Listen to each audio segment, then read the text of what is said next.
తమీం గారు మన భారతదేశంలో ఏకంగా 10 కోట్లు 20 కోట్లు కాదు బ్రో, ఏకంగా 1,00,000 కోట్ల రూపాయల డీల్ని అయితే చేసుకున్నారు మన భారత ప్రభుత్వంతో. అందులో రక్షణ వ్యవస్థకు సంబంధించినటువంటిది ఉంది. రక్షణ వ్యవస్థ అంటే ఏంటి?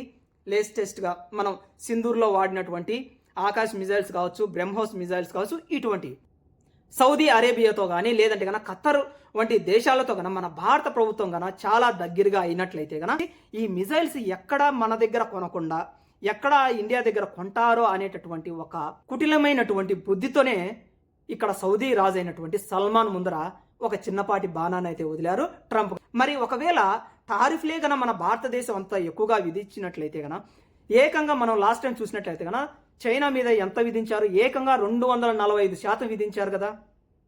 మరి దాని గురించి తప్పు లేదు, కానీ మన దేశం విధించేటటువంటి వాటి మీద చూసినట్లయితే కనుక చాలా బాధ అయితే వేస్తుందంట ట్రంప్ గారికి.